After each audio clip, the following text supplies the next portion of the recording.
This video is a demonstration on how to add value to your contour line drawings for your graphite value drawing. Tools you're going to need: a sharpener, an eraser, and a blending stump. We're going to set those aside. The only pencils that you should use are pencils that have a B in them. So if there is an H in your pencil, put it away. So my HB, my 2H, and I'm even going to get rid of my B pencil. So the only B's I'm going to use are my 2B, my 4B, and my 6B. These H pencils are going to go right away in my bag, my pouch, and my wherever you keep them so that you don't accidentally use them. So to start, remember our goal here is a full range of value. So you'll have your darkest darks, your shadows, your lightest lights, which would be your highlights, and all of your midtones in between. So here I have my completed contour line drawing, and I have my two reference photos. This one that's all crumpled and mangled, I'm going to use this for now as scrap paper to keep my hand from smudging on my drawing. Because I've kind of ruined all the value there. So I'm going to flip this over, and now this is going to become a piece of paper that protects me from my hand smudging the value that I have.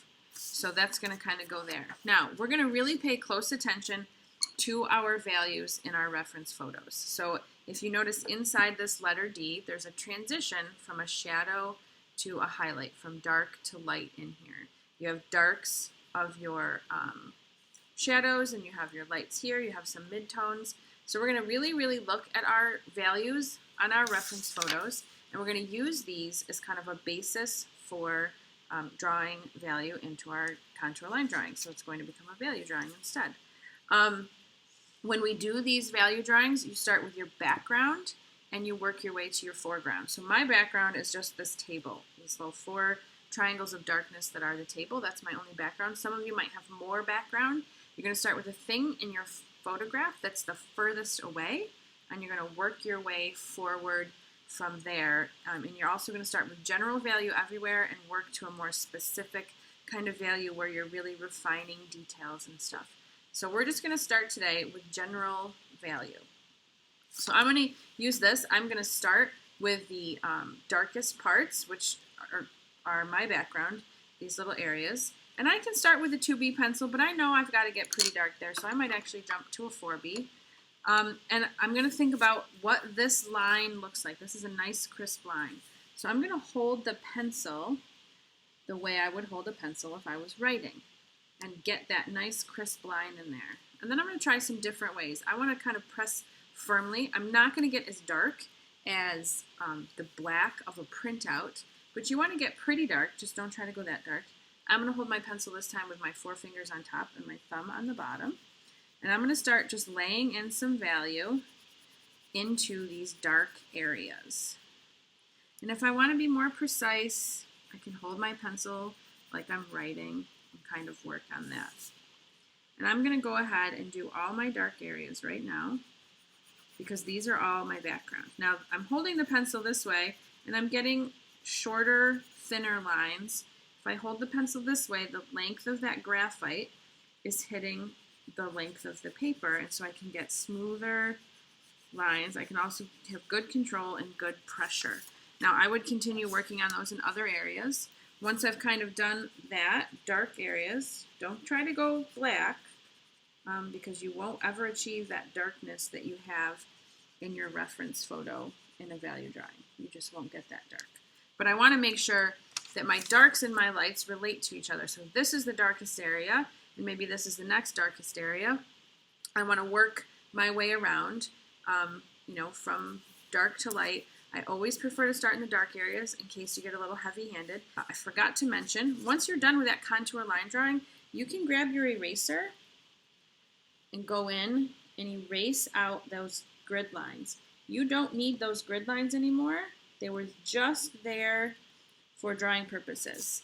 And if you can't get them all, I'm not going to get them all for this video demo, but if you can't get them all with your fat eraser, go ahead and grab like a pencil eraser and try to get them out of there. So I'm going to continue looking. I'm going to go background to foreground, but for this demo purpose, I want to just show you how I would create this value transition right here. So I think starting with a 4B pencil is a little dark. I'm going to switch over to the 2B, And again, I have this crisp line right here. Well, it's kind of not super crisp, but it's not fuzzy, a fuzzy edge line like these shadows. So I'm going to go in here and holding my pencil like a pencil, I'm going to kind of outline those areas. And I've got a light line right there because that's where my highlight starts. And then I'm going to go in holding the pencil again. You can try the chopstick way where it's like this. And don't be afraid to turn your drawing so that your arm is not going in a weird direction. So I might turn my drawing now.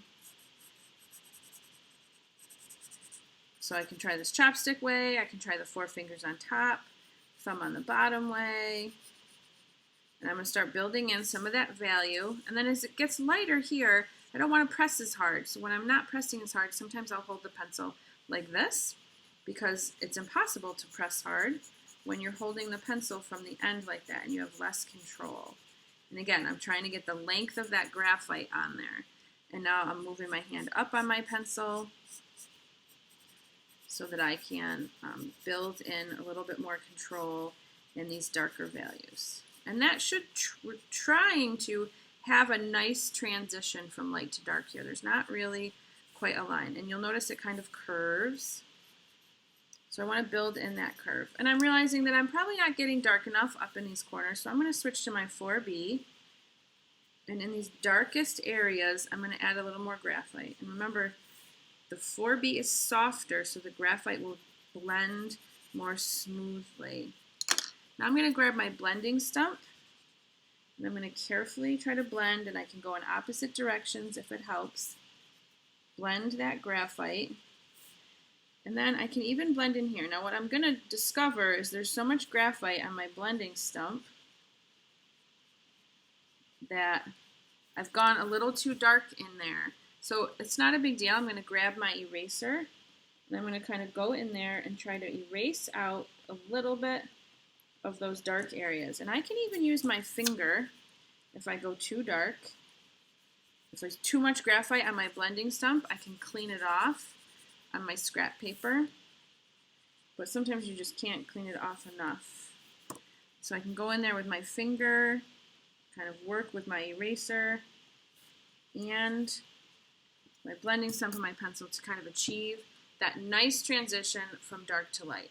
And then I would continue to work my way around my drawing and working background to foreground. So if I want to go in maybe into these shadows, I'm jumping right to my 4B because I know those are pretty dark. Don't go crazy with your 6B pencil quite yet. And I can go in here and I can start building some of this darker value into my drawing. It kind of goes right around this letter R. And remember, when you're doing your graphite drawings, you want your pencil to curve in the direction of the object that you're drawing. So I have a curve in my D, a curve in the letter R. So I want to curve those pencil lines, just like we did.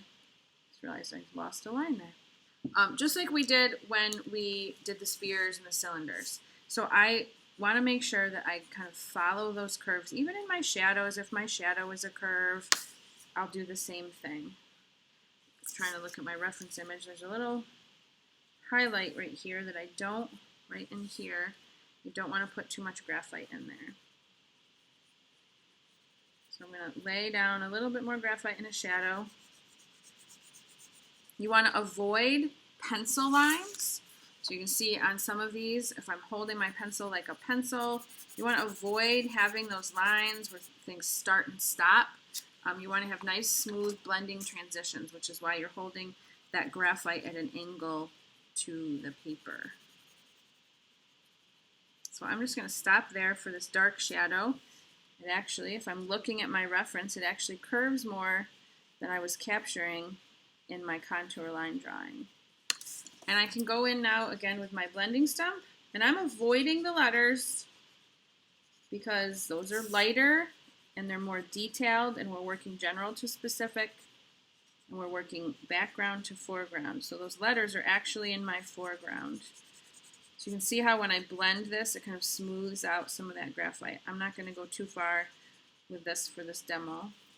But I can use this blending stump and recreate that like fuzzy edge that I have on my shadows. Now, this is really a light area. I'm not going to ever leave anything the stark white of the paper.